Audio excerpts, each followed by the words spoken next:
Vive esta primavera junto a Radio Polar. Después de la noticia, el análisis.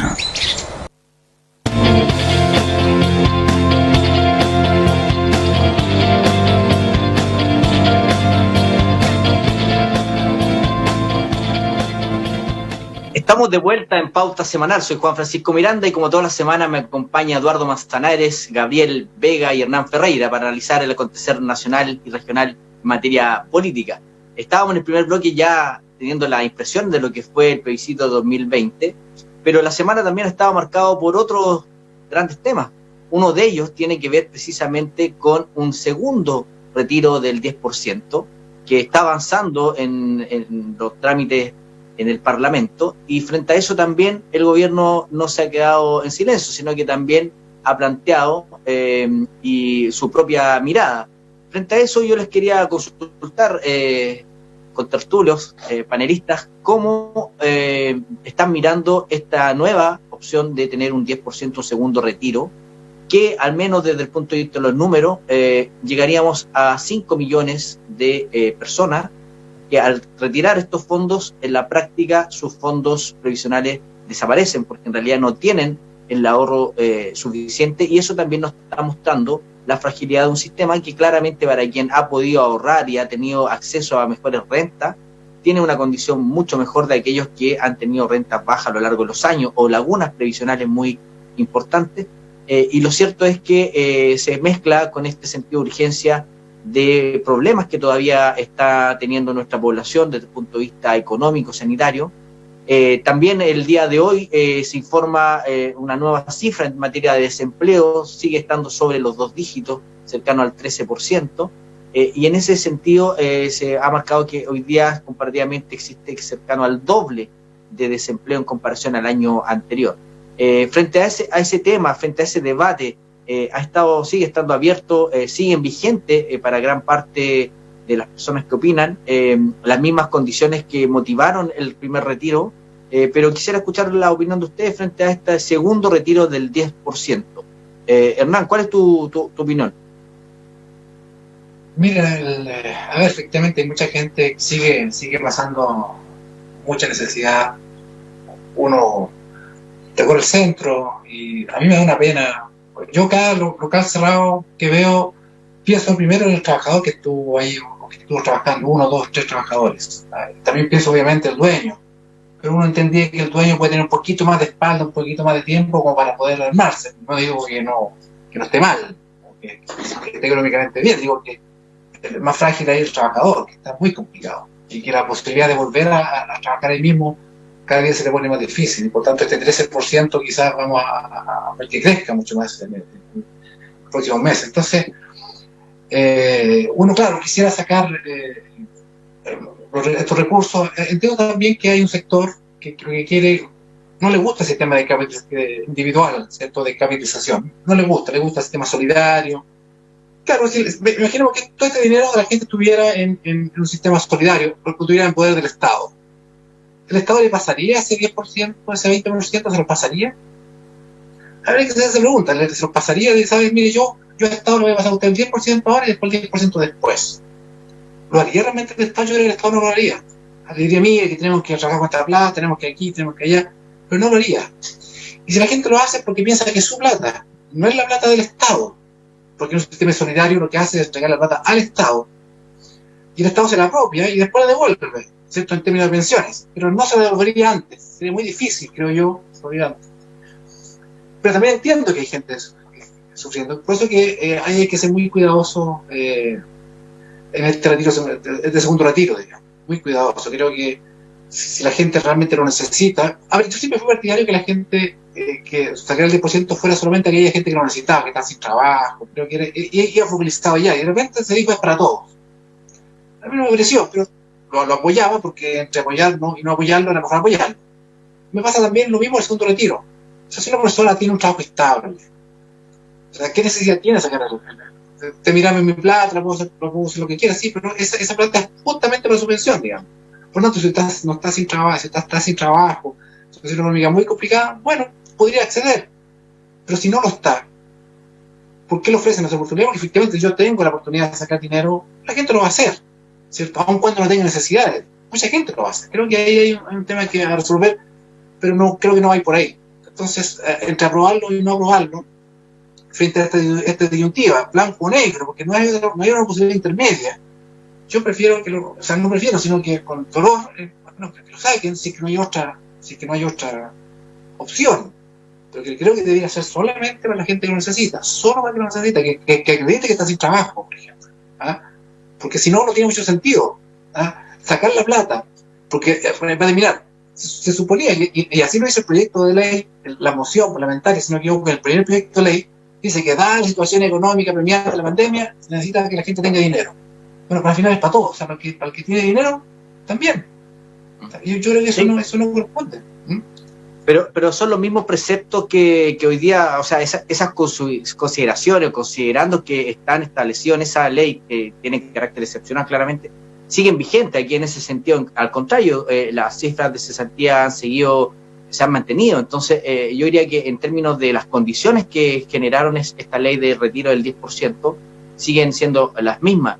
En eso, Eduardo, te hago la consulta porque en el 10% vino de alguna manera a contradecir algunas de las señales que se daban respecto a que esto iba a ser dañino para la economía, y se terminó demostrando que al contrario, se terminó demostrando también que la gente no la gastó en cosas superfluas, sino que también bajó la morosidad. En ese sentido, todos los agoreros de ese 10% se equivocaron, y hoy día y teníamos entonces, por lo tanto, hubo un par de meses en los cuales yo hubiese esperado que el gobierno hubiese tenido un mejor plan, precisamente para lo que decía Hernán, ayudar a esa gente que más lo necesita o donde todavía las transferencias directas no han llegado. En eso, hoy día tenemos un nuevo 10%, pero a la larga, la salida de esta crisis la ha terminado pagando el propio ciudadano, y en eso ahí es donde uno dice, al ciudadano le cuesta endeudarse, al Estado le cuesta hoy día mucho menos, y ahí es donde hace falta quizá, o ha faltado, tener algún mecanismo más acotado o mucho más eficiente a la hora de ir en ayuda a aquellos que lo están pasando mal. En esto, ese 10%, Eduardo, ¿estás de acuerdo con el retiro de ese 10%? Todos los expertos indican que la peor de las formas es retirar plata que va a servir para tus jubilaciones, pero cuando tú escuchas a la gente del día a día y te dice, mire, lo que me va a ocurrir en 15 años la verdad es que no me interesa, no me importa hoy día, necesito darle comida a mis hijos, necesito pagar el dividendo de la casa, necesito pagar los servicios de agua, luz y gas, etcétera, etcétera, etcétera. Yo no puedo esperar 15 años cuando me jubile para recibir el premio, ¿no es cierto?, alguna cifra. El bono COVID-19 llegó a 1.500.000 personas más o menos, con un costo estoy leyendo las cifras, 132.000 millones de pesos.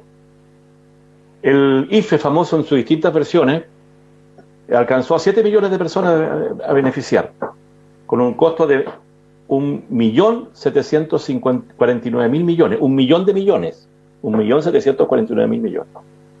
Y el bono a la clase media, que es el único que me interesa rescatar acá, porque precisamente ha sido la clase media la que más ha reclamado que no le ha llegado prácticamente ninguna ayuda, alcanzó a aliviar la situación de 1.600.000 personas y con un gasto de 775.000 millones. Todos estos programas sumaron 3.300 millones de dólares, más lo que quedó en rezago va a costar 4.000 millones de dólares. El retiro del 10%, el primer retiro, significó 16.000 millones de dólares, es decir, prácticamente 4 veces más que lo que el Estado le entregó a las personas. Yo no me imagino que hubiera pasado en este país, o en qué condiciones estaríamos si eso no hubiera ocurrido. Ante todos estos agoreros que decían que no había que hacer eso, que eso era irresponsable, pero por otra parte el Estado no se colocaba la mano al bolsillo para efectivamente enfrentar. O sea, lo que tú has dicho es verdad. Es la propia clase trabajadora la que ha tenido que solventar los gastos de la pandemia. El Estado ha hecho un esfuerzo, pero ha sido mínimo. Podría haber sido mucho más. Y por lo tanto, obviamente, este nuevo retiro del 10% va a aliviar nuevamente a un sector importante que sigue teniendo dificultades para acceder a beneficios. Nuevamente esta clase media, que no tiene, la ficha social no le permite tener acceso, ¿no es cierto?, a los bonos IFE, no le permitió ya, y ya se gastó las 500 lucas del bono clase media y las 650 lucas del préstamo que le hizo el Estado. De manera que yo creo que esto no lo van a poder parar. El tema es que el Estado en algún momento va a tener que decir, bueno, ¿y cómo arreglamos el problema para adelante? ¿Cómo resolvemos, ¿no es cierto? Recuperamos esa plata que el propio trabajador tuvo que sacar de sus cuentas. Esa es una discusión que va a tener que venir ahora. Yo creo que aquí el Estado sí efectivamente tiene que sacar su mano al bolsillo, meter la mano al bolsillo y ir en ayuda de esas pensiones que si no van a ser paupérrimas. Incluso hay algunos que ni siquiera van a tener acceso a la pensión solidaria, porque sacaron todos sus fondos y su ficha social no le da para esa situación. Así que bueno, no hay una alternativa. El 10% yo creo que va a prosperar. Hay muchos parlamentarios de derecha que ya han dicho que van a apoyar este segundo retiro, y por otra parte el gobierno no entrega ninguna solución real a la gente, real en el sentido de, bueno, vamos ahora en este segundo brote que tuvo la pandemia o que va a tener. Yo creo que vamos a tener un segundo brote importante en este país como lo ha tenido Europa, qué sé yo, en el norte ¿cómo resolver ese problema si no se mete la mano al bolsillo del Estado? Así que yo estoy absolutamente de acuerdo con este retiro, Juan Francisco. Gabriel, si se aprueba este 10%, vuelve a ser como una especie de oxígeno, de aire a la situación de miles de familias en Chile. Pero la pregunta que uno primero se hace, bueno, ya pasó, creíamos que con el 10% de agosto bastaba, ahora este otro 10% es necesario para miles de chilenos. La pregunta es, ¿qué va a pasar después de que se acabe los efectos del retiro de este 10%? Y en eso, ¿cuál es tu mirada de parte del gobierno? Si le ha faltado quizá mayor audacia a la hora de buscar elementos nuevos precisamente para ir en apoyo de quienes lo están pasando mal. Cuando Eduardo mencionaba las cifras que ha entregado el Estado por medio de IFE, bonos, préstamos, la verdad es que son cifras que uno no había visto nunca en transferencias directas desde el Estado a los bolsillos, directo a la billetera, sin intermediario. Algunos con unos muros altos, otros con muros más bajos, pero igualmente accesibles para los focalizados, los más vulnerables, para la clase media que se está viendo perjudicada por la pandemia, y también para aquellos que hoy han visto mermado su ingreso producto de la pandemia. Mis convicciones cuando ocurrió por primera vez este retiro del 10% siguen siendo las mismas. Yo no soy muy amigo de cuando el Estado te dice, oye, no te comáis lo que está en el refri todavía porque es para más tarde. Déjenme a mí ya decirlo, si de repente uno sabe la necesidad. Yo espero que un sistema, sobre todo cuando es de capitalización individual, te permita también hacer retiros cuando sea necesario. O sea, si los fondos son tuyos, el paternalismo me choca de repente, y sobre todo en el espacio de necesidad que estamos. Uno hubiese esperado que hubiese sido necesario esa única vez, ojalá no hubiese sido necesario, pero estamos viendo que se están volviendo muy necesarias muchas más medidas y que no va a estar ni siquiera con un segundo retiro. De hecho, esto ya no es focalizado, pues esto es para quienes continúan con fondos en sus cuentas. Gran cantidad de chilenos ya los sacó. Yo hago mi evaluación personal, sí, a mí me acomodaría, yo lo necesito, y de hecho tengo un colchón así bien bueno en la AFP como que me vendría muy bien, pero no es la realidad de todos, y es necesario más transferencias públicas hacia los más vulnerables, más apoyo público hacia los más vulnerables, pero ya hay que empezar a pensar en el futuro, entendiendo a lo menos planificar la salida, porque finalmente lo que estamos esperando es que termine el periodo de crisis de la pandemia para que podamos volver a encontrarnos con el empleo, con los ingresos, con los mercados abiertos, y eso va a necesitar además mucho incentivo, mucha proyección, mucha ayuda estatal, y para eso también hay que dejar para focalizar en eso. Sobre todo los rubros que tenemos en la región, que son los más complejos del país, po. Sobre todo turismo, hotelería, gastronomía. Así que, a ver, en síntesis, ¿vendría bien un segundo retiro? Por supuesto, para quienes tienen. No olvidemos a quienes necesitan, que ya no tienen en sus cuentas. Las transferencias estatales han sido buenas hasta el momento, sí, ha sido el esfuerzo que el Estado puede hacer, incluso con demasía, pero ¿todavía es necesario más? Sí, por supuesto que sí. Pensemos también en la reactivación, eso. Hernán, en eso, el plan de reactivación del gobierno, ¿estás conforme con lo que ha planteado en los últimos anuncios? Mira, en general, sí, bueno, todo lo que sea, estoy pensando, todo lo que sea incentivar, que vaya la redundancia, ¿cierto? ¿Aló? Sí, te escucho bien. Ya. Sí, muy bien. Me desapareciste de repente, pensé que se había caído. No. Todo lo que sea reactivación, hay que hacerla, efectivamente. Ahora es preocupante. Claro, porque el gobierno podrá tener todas las buenas intenciones, pero es preocupante esta segunda hora que viene, porque es muy difícil que Chile no venga esta segunda hora. Ya le vivimos en Magallanes, estamos viviendo. En el norte va a ser igual. Viene, más encima ya están los días de calor. Por tanto, naturalmente la gente va a tender a salir, a querer juntarse.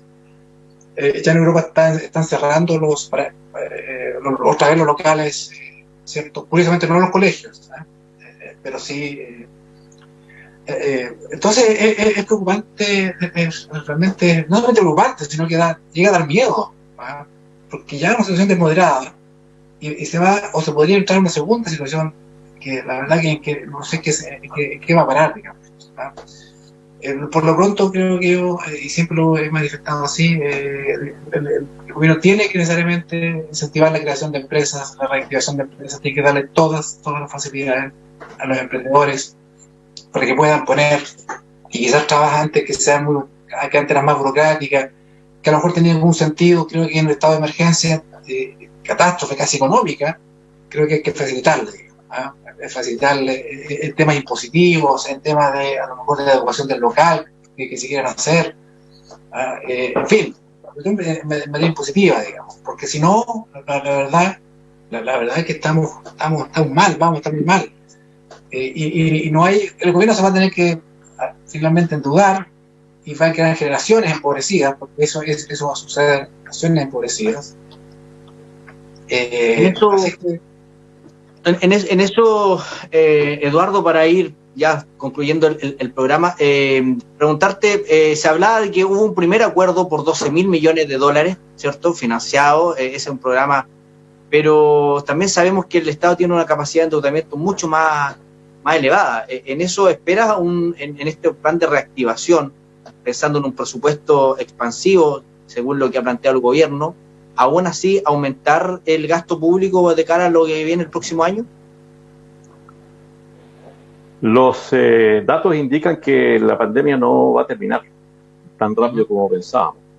El rebrote importante que está sufriendo Europa indica que todavía queda mucho por luchar en contra de esta pandemia y de este virus, ¿no es cierto?, que ha sido tan agresivo contra la humanidad.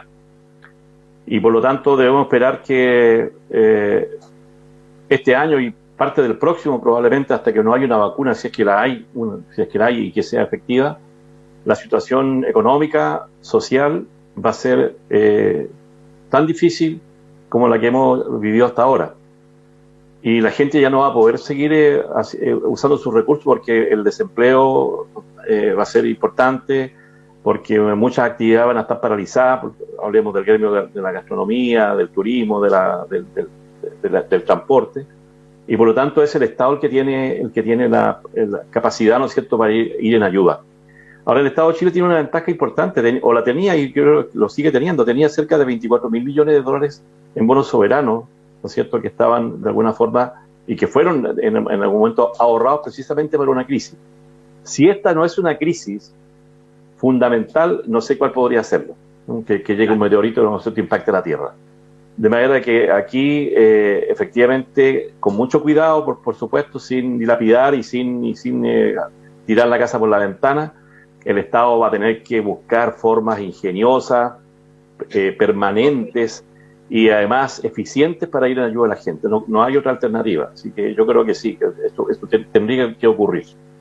Bueno, la realidad es más fuerte muchas veces que cualquier idea o cualquier ilusión, y yo creo que efectivamente es tiempo de que estemos pensando en un 2021 acostumbrándonos a los efectos de este virus, y por lo tanto ya no hay muchas más alternativas para el gobierno y probablemente vamos a tener que aumentar nuestro gasto público, nuestro nivel de endeudamiento y sobre todo lo que dijiste tú, porque no todo el mundo entiende la jerga. Tener bonos soberanos en el fondo es tenemos plata ahorrada en el extranjero y que está ahí para las situaciones difíciles. Entonces, lo que tú señalas en términos muy coloquiales y muy simples es que si estamos en una crisis y tenemos plata ahorrada, ¿qué estamos esperando para hacer uso de ese dinero precisamente para tiempos difíciles? Estamos concluyendo pauta semanal como todas las semanas. Desearles un buen fin de semana, una mejor semana, a seguir cuidándose y por sobre todas las cosas manteniendo el ánimo dentro de lo posible, de lo más alto posible, con energía para enfrentar todavía lo que nos queda del año, que ha sido un año muy duro para todos. Así que en eso, harta fuerza, harto ánimo y nos vemos la próxima semana en Pauta Semanal. Hasta la próxima. Ok. Buenas tardes. Polar Comunicaciones, radio, televisión y redes sociales presentó Pauta Semanal. Participan Juan Francisco Miranda, Eduardo Manzanares, Hernán Ferreira y Gabriel Vega. Pauta Semanal.